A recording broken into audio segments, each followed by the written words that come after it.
Hey, Strick, have you ever thought about starting a podcast? Oh man, what a great idea. Over 1 billion people listen to podcasts. There is a lot of money out there. And when you do a podcast, people see you as the expert in your field. You can cast a wider net. I love fishing. You actually cast a wider net. Yeah, actually grow a community of fans that will promote you. Well, it's cool. People listen in their car, in their house, while they're cooking. They just do it when they're doing other things. So you can get all over the country, everywhere. I mean, it's kind of an amazing idea. This sounds like a commercial for Turnkey Podcast. Is that what this is? It kind of does. So Funkin' fans, if you guys have ever thought about starting your own podcast, but you're like, I have no idea what the hell to do. We know what the hell to do, and we can help with that. Yeah, we can do it. So here's what we're going to do. We're going to create a unique season of podcasts just for you. We handle all the production, all the technical stuff, the hosting, the voiceover guy like Steve-O, and we might even get Steve-O to do it for you too. And we deliver the final product to you.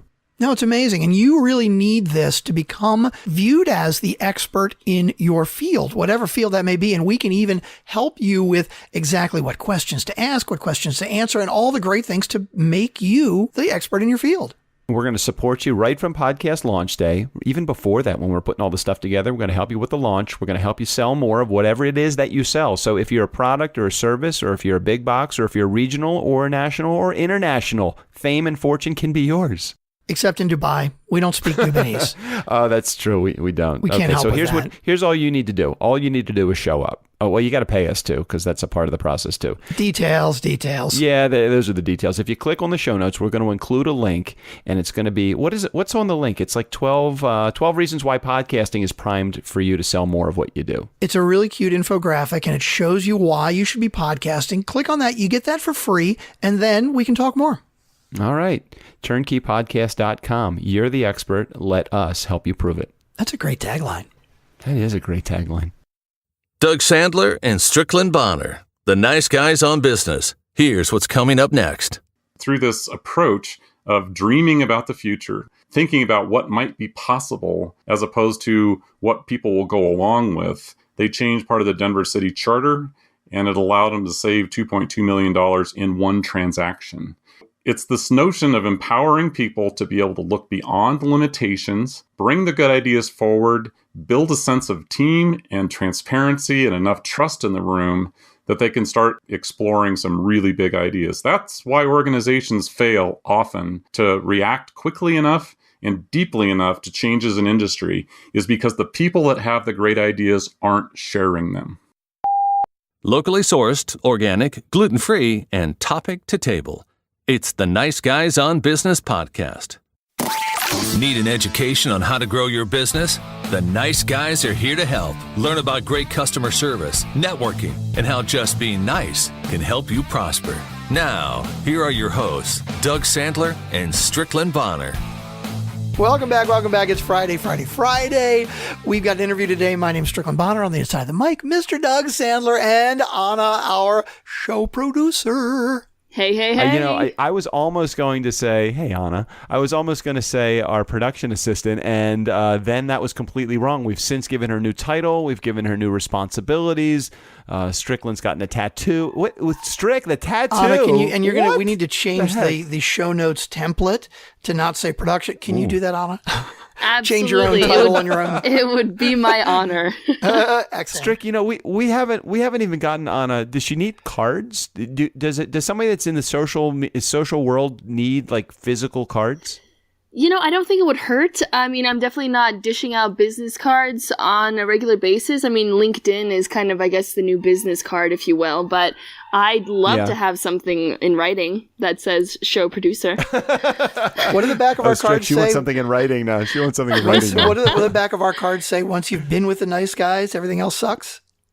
Yeah. I think that's accurate. I'm almost out of, I am almost out of cards. Me too. And you know what? We'll need them before podcast movement. Why don't you get some more printed up and get some for Anna too, with the same design and the same back on them?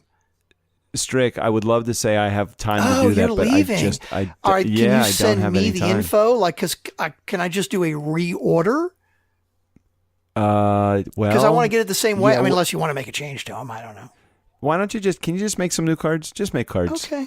You got our logo. Just go to like Vista. Well, you do it through, you like the Moo cards, the thick Cool. It doesn't really matter. We need them, and I don't have time to even send you anything that you need right now. And Anna's got to get her cards that say show producer and everything. Could you log into FreeCamp and add that as a task, please? Yes, I'll remember to do it. See, this is how we get shit done around here. We do nothing. We just point the finger at other people and just say, could you do that? You do that. Did you just see how shit just trickled all the way around just on that? I gave Strickland a responsibility. He didn't want to do it. He gave it to Anna. Anna, your dog's sitting right now. Can you give it to one of the puppies? Yes, Maybe absolutely. We can get it Just done to today. clarify, I just asked Anna to actually put the task into FreeCamp so I would remember to do it because I'll forget otherwise. I'm going to do it. I could pass it to Anna. Anna, so Anna, Strickland just asked you nicely, by the way, to put something into FreeCamp. Do you, and you can just give me as blunt and honest an answer as you possibly can. Do you know what the hell he's talking about? Slightly.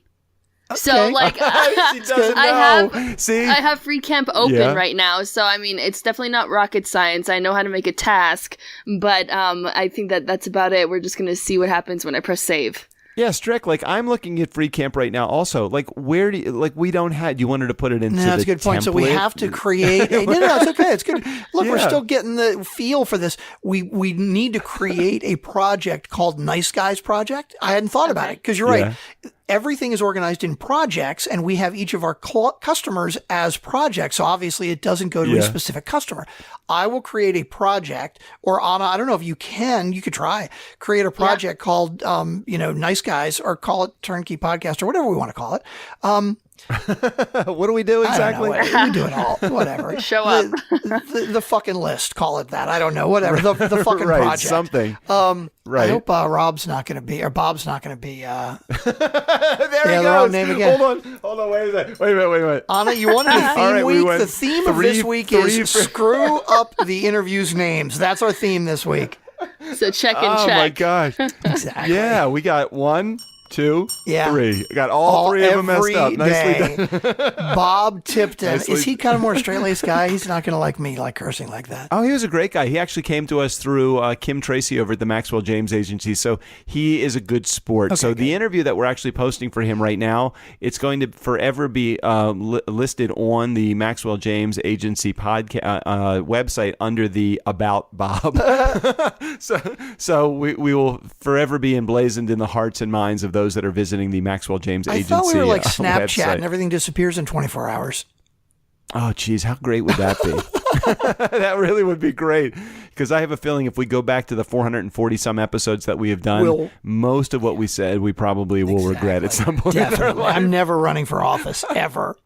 No, we can't do that.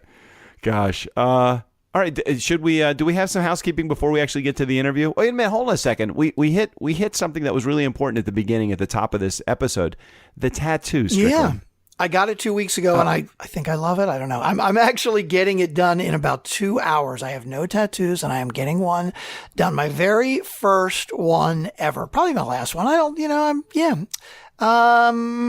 Wait a minute. You said my very first one, probably my last one. How would you even say that? I don't know. I had never thought I would even get one, and I'm getting one. So who knows? Maybe I shouldn't say my last. I don't know. I have no idea. Anna, do you have any tattoos?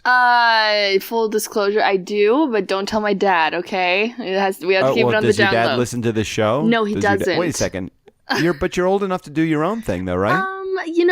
My family, we make decisions together. We're kind of tight-knit, so I think eventually I will be able to, but at this point, it's definitely a work in progress.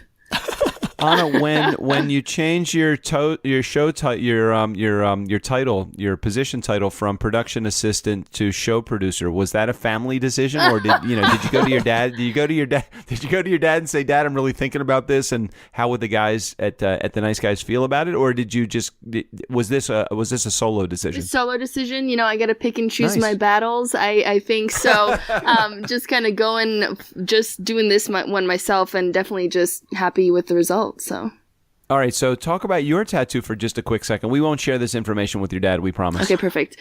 So I have one that is on the inside of my ankle, and it's an anchor. I got it with one of my best buds back in college, and then I also have one that's on the front of my hip, and that's a compass.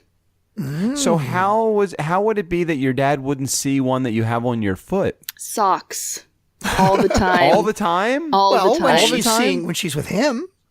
So that's like a conscious effort to have to wear a pair of socks every time you're around your dad. It is. You've never gone to like the pool with your dad or anything like that where you're sockless? Not in the last 5 years.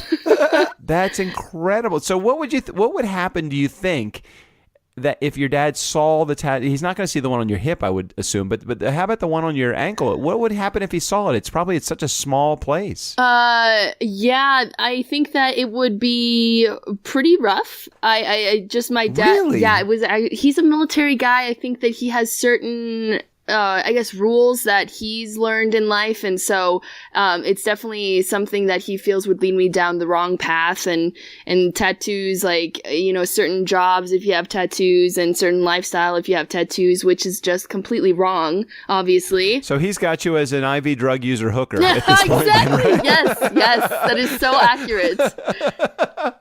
Totally. Yeah, Strick, do you place in your mind as a guy that has just gotten a tattoo as of the airing of this, but just about to get a tattoo as of the recording of this, do you feel like are there any other preconceived notions about I can't give your age, but a middle-aged guy getting a tattoo? Is there any like thing that goes up in your mind when you think about it? You know, years ago, we were in Vegas, and this was probably 10 or 15 years ago, before it was really commonplace for guys to have their ears pierced. I mean, you know, it was still common, but it wasn't like all guys. It wasn't, right? And the guys we're in Vegas with, you know, Robert was like, dude, hey man, we're getting our ears pierced. We're getting ear pierced, right? You want to go? And I was like, no, I don't feel like it.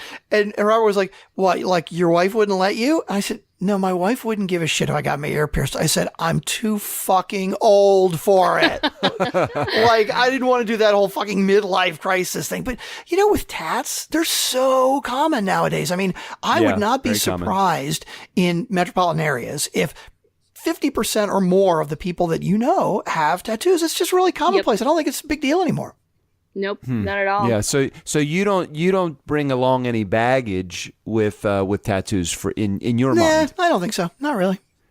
And Anna, do you feel like there's any baggage that comes along with it? Not even in the slightest. I definitely think it's kind of just self-expression, and I'm definitely all for that. So, I mean, of course, I'm not going to get, you know, a neck tattoo. I'm not going to get something tattooed on my face and stuff. I think there are some, you know, limitations in that sense, but I think people should be free to get whatever they want and you show it. So how do you then express that? Because I think the way you just phrased it to me, it sounds great. Now, how are you able to engage in a conversation with your dad, let's say, so that he gets that?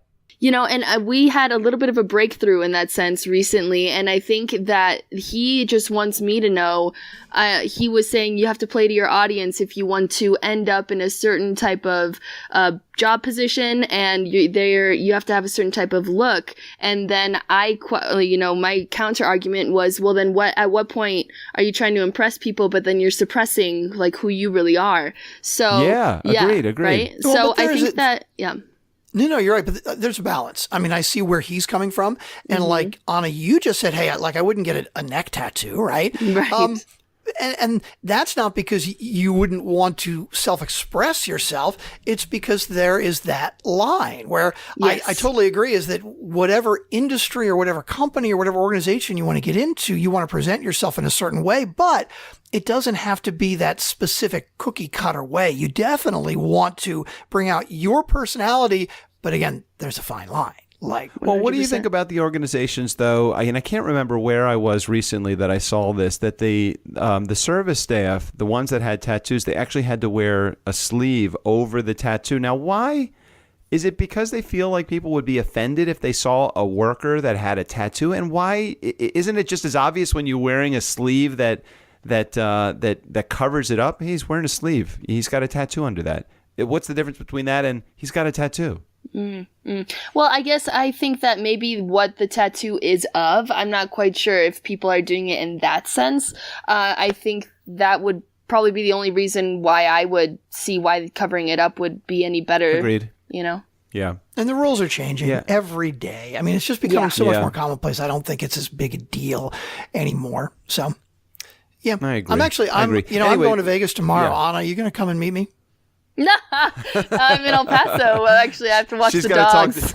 She's got to talk to her grandmother first. I gotta watch the dogs. Okay. Hey, I forget, where did I say? Oh yeah. So Anna, in September, I'm actually flying to Tucson. I'm doing a keynote for Enterprise rental cars. Oh my gosh, I want to go. Now, how close is that to where you are? An hour and a half. Yeah, I think that's what's. Are you in Phoenix? Yes. Yeah. Yeah, I'll keep you in the loop, and we'll figure out. That would be great. I would love it if you. I'm only going to be there for a day, but actually, I think I'm flying into Phoenix. Really? Well, I will be your personal free Uber if you need one. Yeah, that is even better. Even better. I forgot that you lived in that part of the country, and when I said to Strickland a few episodes ago that I'm coming out to Arizona, it's like, well, you should look Anna up, and I'm like, oh, I could not remember where you lived. So that's the beauty of how technology works, isn't it? Telecommuting is everything. It is. It really is. Did we have an interview today? Yeah, Team Tipton. Bob, we're sorry that we've been rambling so much, but the interview today is with Bob Tipton from Team Tipton. We've talked too long. Maybe we should just get to the interview. Yeah, let's just get to the interview. We are the Nice Guys on Business podcast. Bob Tipton, let's do it. Red tape, bureaucracy, poor planning, or maybe even no planning at all. And it doesn't sound like a way to get anything done. And yet for many organizations, that is exactly the road and the process that they are taking. So in order to facilitate a change in process, it takes a change architect. And that's where today's guest comes in, Bob Tipton. He lands on the scene here perfectly. Keynote speaker, leadership facilitator, change architect, and friend of the Nice Guys. Welcome, Bob, to the show. Thanks so much, Doug. Great to be here. I love the idea of change architect. I tried to be an architect in school for about a half a minute. I thought it was all just mechanical drawing and realized that there was actually some, almost seemed like medical school it was involved. Yeah, it's a challenging profession for sure. And I guess we picked that title on purpose because the neat thing about architecture is it's got both an aesthetic and a scientific or engineering component to it. You need to understand the processes and tools and the science and psychology behind change. And at the same time, you got to stay connected to the people side of it because people are messy and unpredictable and so on. So architect kind of fits. Yeah, it totally fits. And I want to get right into it because I saw on your landing page or on your website, your homepage, I was looking at this quote and then it just kind of made me think for a second. And the quote was, for every $1 billion invested in the U.S., 122 million is wasted due to lacking project performance. So does that mean that people just aren't pulling their weight, or does it mean that organizations are putting unrealistic goals on projects that are out there? Because it could be a combination of both, can it? Most definitely. It spans the spectrum. So the reality is that the plans that most organizations put together is they're not rooted in reality. They're rooted in some form of wish list or hope or unachievable outcome. And people don't get aligned around that. So it's both the investment from the people side of things and often the unrealistic nature of the goals too. So money gets wasted because of rework. You start something and you stop it and have to bring it back out of mothballs and start it over again. Or worse yet, you do something that has to be redone because the expectations going in at the beginning just weren't set right. Let me just throw this in there because I think the majority of people that could be listening to this are going to be a part of an organization. They're going to say, yeah, but that's just the way my company is. And the reality of it is, I don't think it's the exception. I think it's more the rule that I don't know necessarily if millions of dollars in each organization, but certainly thousands or hundreds or tens of thousands of dollars can be wasted, in any given week, month, or year, just on projects that just seem to go nowhere. And sometimes it's a matter of the market for the product or the service that they're offering, and sometimes it's a matter of just poor planning and poor performance. And how do we know what the difference is between the two, or how to define what's going wrong with the organization? Well, the challenge is it starts really with the purpose for what you're doing, the why behind it. And often the motivations associated with that are not aligned with the organization's core values, the culture. It may be a single leader that has an idea about something. But if the why isn't clearly understood and then aligned throughout the organization, that's where it really starts to work, is when I, as a middle manager or a line worker somewhere, are clear about how my contribution is bringing value and creating the outcome that the organization is looking for. I start bringing my A game. we have a saying that we use all the time: change works much better when it's done through us rather than done to us. Yeah, that's so true. Yeah. I mean, maybe it's an obvious thing to say, but I don't think we resist change as much as we resist being changed without our participation, without our invitation, without our involvement. So that's one side of it. The other side, if we're starting to look at we're missing where the market is going, we're really stuck in our old way of thinking. That's a different kind of disruptive strategy that's necessary.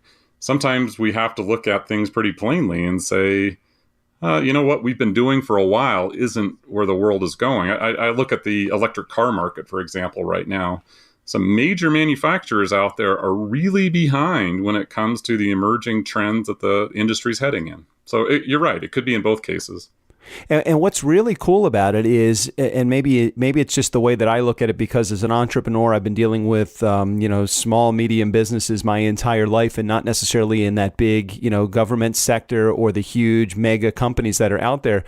But oftentimes people confuse this when they think about lack of planning and lack of performance and non-goal setting and change and change management. They think large organizations, but it doesn't have to be the case. I think so often it's the small organizations that miss the boat on this too. Do you see it the same way, or is it just completely polarized to big market economies that are out there? Oh no, it's every organization, from the solo entrepreneur. I tell you, I've been there myself for a large part of my career, and you start believing your own stories. You eat your own cooking so long that you think you know what's going on, and you can get lost. It can also be in the large organizations for sure, where bureaucracy trumps everything else, and the way we've always done it.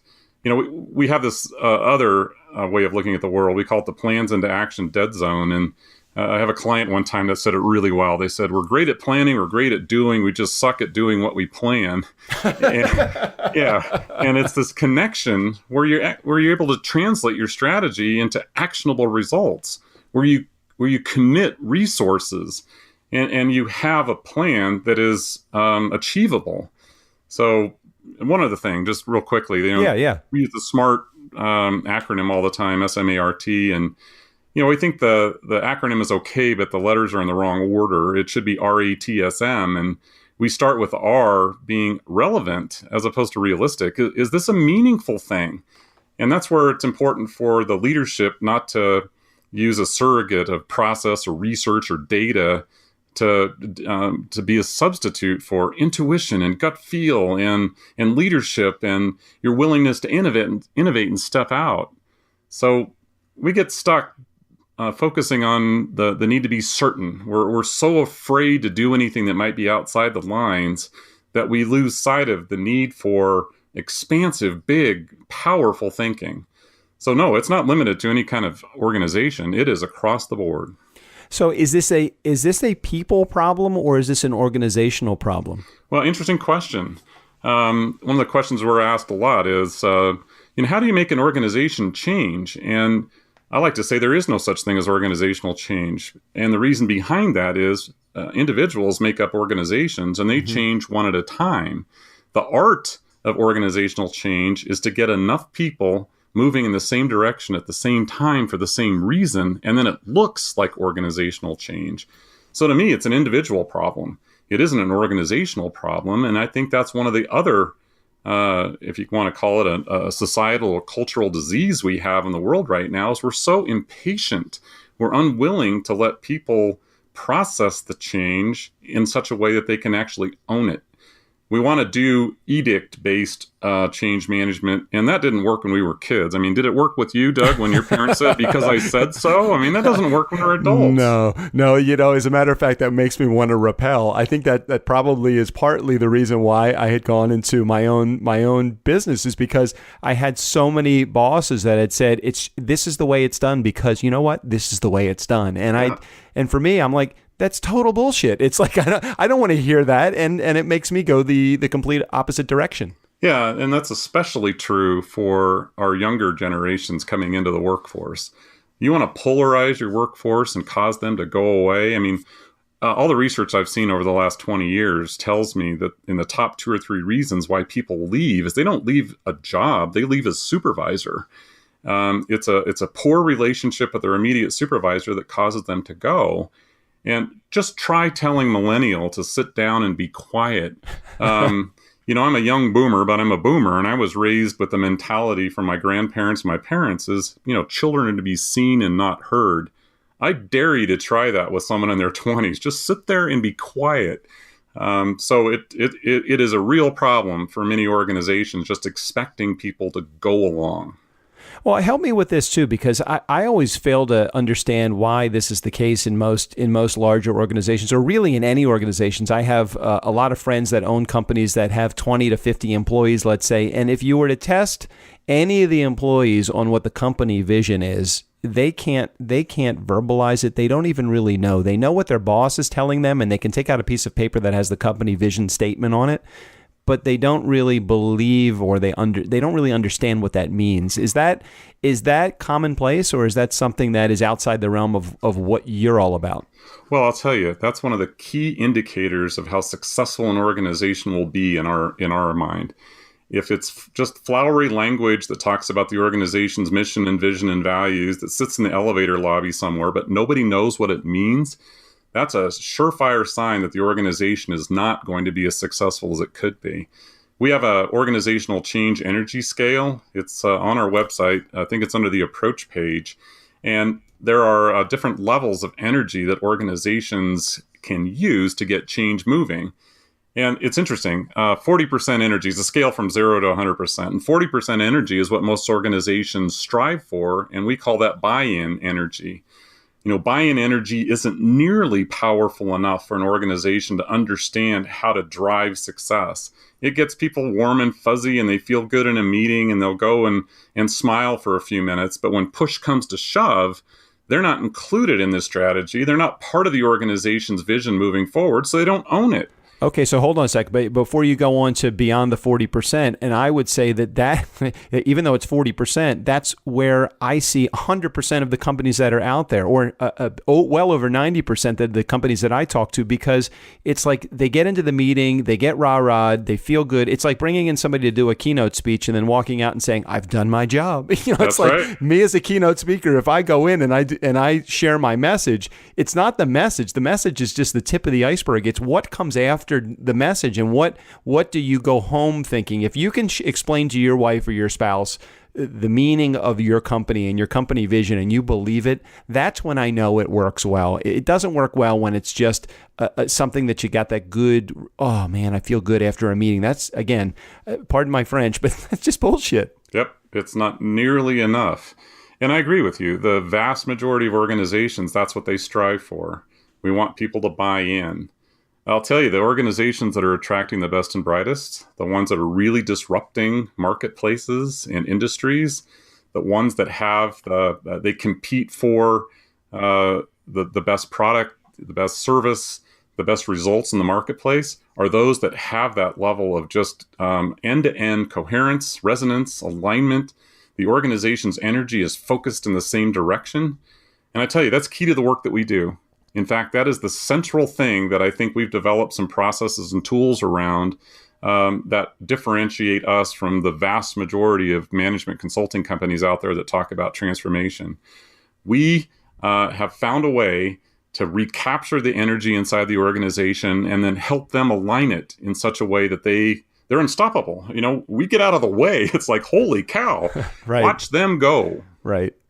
Well, so share with me some of that, because it's really interesting you say that, because I was actually part of what I wanted to talk to you about was like, what's the next step? It's not just theory. It's actually the tools behind creating disruptive change. And the industries that you do a lot of work in, at least the ones that I see on your website, they're huge organizations. I mean, they're companies that do utilities, they're education, large scale infrastructure, or some of the things that you mentioned. When you think of them, you don't necessarily think of disruptive or change. So can you bring some of the tools to even some of those organizations and make them effective? Definitely. And it works in all organizations, but it tends to work in organizations where there's some heart-based connection to the work. So, for example, that's why we choose healthcare or education or government, nonprofits, foundations, utilities. That's why we choose to work in those industries. And the reason behind that is the people that tend to work there have a bigger purpose in mind. And that's also true for a whole new industry around benefit corporations or B corporations. The egalitarian pluralistic view of how you deliver products that have a social consciousness, and they have an environmental sustainability component and fair and equitable hiring practices. The energy in the world today is moving in such a way that people want to feel passionate about the work that they do. They want to feel connected in a bigger way than just through their annual performance plan. They want to know that what they're doing makes a difference. And the approach that we bring is first to remind them about that that's part of what they're in, and then to connect it directly to the work at hand. So we start with values. Organizations, I think, have that backward. They tend to start with vision, or even in some cases, they start with mission. Mission's often what's given to you, but they tend to start with vision as opposed to values. Mm-hmm. Values drive vision. There's no other way around it. So what do you stand for? What do you want to be remembered for? And then we go through the process, instead of doing most likely outcomes that are so data-oriented and fact-based. That's certainly part of it. But this notion of, what do you prefer? So one of the things that we really love, it's just fully embedded in the work that we do, is the notion of appreciative inquiry. I don't know if you're familiar with that, Doug, are you? No, never heard of that my entire life. Yeah, well, it's been around for about 40 years, maybe 50. Oh, just getting started then. Yeah. hasn't hit my newspaper yet. I'm sorry. Well, what it does is it starts with the premise of, rather than focusing on problems, because what we tend to focus our energy on, and I don't know where you were on things like The Secret or the Law of Attraction, but what we tend to focus our energy on is what we tend to get more of. So if we focus on problems and problem solving, we can tend to make problems bigger or have a larger role than they otherwise might have. Yes. Instead, we like to focus on what the secret sauce is, the greatness, the core essence, the power of an organization or a vision or a dream that people are thinking about, and then making that bigger, enrolling the entire organization in that process. That's another thing that's great about appreciative inquiry, is it's a way to involve large numbers. We're talking thousands, or in some cases tens of thousands of people in a process, and getting their energy and vision into the outcome that we're looking for. Well, let me ask this though: how do you get? Sorry, I didn't mean to interrupt you, but the thoughts that come to mind are: how do you get management buy-in at a huge organization? With it just again, I'm not attacking your term or the term that's out there, but how do you get buy-in from something that is almost woo-woo? Yeah, and I'll take that question. I get it all the time. Is mindfulness woo-woo? Well, I'll tell you what, there's a whole lot of companies now that are seeing that a fully integrated and high-performing individual focuses on work-life balance. They focus on wellness. They focus on positivity in the workplace. So it's taking those thought processes and approaches and extending them, scaling them to be focused on the organization itself. Again, back to the premise that that individuals make up organizations. It's like the saying from California: happy cows make great cheese. And right. Let's focus on doing that. So your question is apt. How do we get an organization to choose this approach? And it's rarely done, by the way, from the top down. It's rarely done from the executive suite down to the organization. It's typically, we start with a team. We start with a group, a division. Yeah, but that isn't the group. And again, I'm not being contrarian here, but that's not the group that's paying you, and that's the one that's not the group that's hiring you. It usually, listen, I love it. I meditate. I'm very mindful about my mindfulness. So for me, it's like I buy in, but then you're going to have the other 80 employees of an 100. You're going to have 20 employees that say I'm into it, and you're going to have 80 that says I don't know if I buy into this. Well, we get the rule of thirds, and that's the language we like to talk about. Every time there's a change that's proposed to an organization, about a third is going to be positive, about a third will be neutral, and about a third will be negative. Okay. And there's a mistake that managers and leaders often make, and they want to grease the squeaky wheels. And what that does is it gives the people in the middle that are looking for more information about which way to go, it gives them permission to start whining and complaining. Okay. Oh, that's how I get attention, is I start whining. So the challenge here from a positive, energetic perspective and appreciative inquiry viewpoint is, how long can you ignore the negative feelings and perspectives, just the resistance and the negativity that people have? The longer you can do that, the more you have the chance of enrolling the middle in the top. So now you've got 2/3 of your organization moving in the right direction. Mm-hmm. And by the way, in our experience, about 10% of an organization will never move. And that's a leadership question. What do you do with them? Do you let them steer from the back seat? Or does it become a little bit like the Sesame Street song? One of these things is not like the others. One of these things just doesn't belong. And so at some point, hopefully attrition will get rid of them. Yes. or you get rid of them. Yes, they self-select out often because they don't have a platform any longer. There's no socket for their plug. They look to try to get their view put forward, and no one reacts to it anymore. So this is not a perfect science. This is where the architecture piece comes in. This is where the messy people piece comes into this. And that is, we start usually in the middle of an organization, and then we work our way out. We show value. We prove results. There are people talking about it, like the Bonnie Raitt song, let's give people something to talk about. They start talking. And after a while, the results in this particular part of the organization are extraordinary. People create amazing things when they're given permission, when they're given a request for participation, when they bring their A game. And we need a transformational leader, at least in the small group, to be willing to live through this process. But the results aren't just good. They're not just great. They're astonishing what people will create when they're working in this type of an environment. I love the fact that you also speak about the subjects of change and leadership and strategy and organizational development as well. Is there maybe a story of these exceptional changes that you can share? Again, I don't mean to hit you out of left field. I haven't prepared you for sharing a story, but is there an organization that you can think of that has totally gotten the importance of what you're talking about? Yeah. I'll use a public entity because I can talk about them. Okay. City and County of Denver, Public Works. All right. So I've already got you pushed to the side. It's like city government and Public Works. How institutionalized and bureaucratic are they? Right. Totally. Yeah. So this is a fleet project where they were given a mandate by the controller's office: save $1 million a year, or else we're going to terminate 18 of your coworkers. We're going to create a new bureaucracy. You're going to have a whole new layer of oversight. Well, what happened is a transformational leader, or two in this case, came together and said, wait a second. What you're asking us to do is to affect our mission. And what we want to do is to have a shot at this ourselves. So we architected and facilitated a process that brought together previous organizations that were tremendously polarized. I don't want to get into the details there, but they did not get along at all. Mm-hmm. And what this group did, and in fact, the first meeting was like a middle school dance. You had one group at one side and another group at the other side. And I know that feeling. Yeah. Well, after setting up the environment, after going through the process, we call it a design the future process, helping them risk and feel safe and bring their A game, here's what the results were. They didn't just save $1 million a year over 5 years. They saved $16 million over that 5-year period, and all 18 people got to keep their jobs. The City and County of Denver now talks about this as the fleet approach to large transformation. It was employee-led.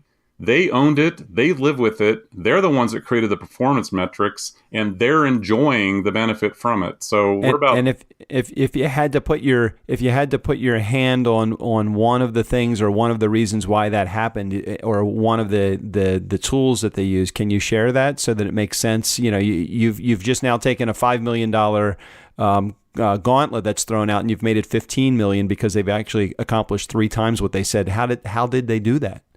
Well, they dug in. You know, the challenge that we find is people aren't willing to bring forward the good ideas because of learned helplessness. You know, it's pointless. They're not going to do anything with it. They'll never go along with it. People suffer in advance. They think about an idea and they censor it because it's just not going to go anywhere. Right. And what happened was, through this approach of dreaming about the future, not looking at restrictions and limitations until you absolutely have to, thinking about what might be possible as opposed to what people will go along with, that's where they started looking deeply. And in fact, one of the specific things that they did is they actually changed City Hall. They changed part of the Denver City Charter, and it allowed them to save $2.2 million in one transaction. Wow. So it's this notion of empowering people to be able to look beyond limitations, risk, bring the good ideas forward, build a sense of team and transparency and enough trust in the room that they can start exploring some really big ideas. That's why organizations fail often to react quickly enough and deeply enough to changes in industry, is because the people that have the great ideas aren't sharing them. It's amazing because before I had you on the show, I honestly, I got to tell you, as I was doing this research, I was thinking, I'm a little intimidated by what you're going to bring to the table here, because I'm not really a big business kind of guy. I love the idea of change, but I can't really relate to the big business idea. But I can see how you can bring most of the tools and the things that you are doing with even the larger organizations. You can bring it down to a really, really micro level along the way if you choose to. Definitely. Yeah. We've worked with organizations as small as 2 partners that have different views or different values. So two people all the way up to thousands or tens of thousands. Excellent. Fascinating information. Bob, if somebody wanted to get a hold of you to get more information about what you do, what's the best way to reach out to you? Best thing to do is to visit our website, which is teamtipton.com. There's a contact site there as well. If you'd like to follow me on the various social media channels, I'm at Robert S. like Sam Tipton, Robert S. Tipton. I'd love to have a conversation. Yeah, that is great. We'll make sure we put all of Bob's information in the show notes so that you can get a hold of him. He's also available to do some keynote speaking at your organizations that are going through change. They need some leadership help, strategy, organizational development. Really, really cool. And I think that we were put together through Kim over at the Maxwell James Agency. So I know you're working with a top-notch service over there as well. Yeah, Kim's great. Yeah, excellent. Well, Bob, thanks so much for being a part of the show today. I really appreciate you being here. Thank you, Doug. I appreciate you having me on. Thank you. Nice guy community. Never underestimate the power of nice. Again, special thanks to Bob Tipton for being a part of the show today. We'll put all of his information, including contact info, in the show notes as well. Steve O'Brien, go ahead and take us out of here. For the nice guys on business, I'm Steve O'Brien. And may the force be with them. They need all the help they can get.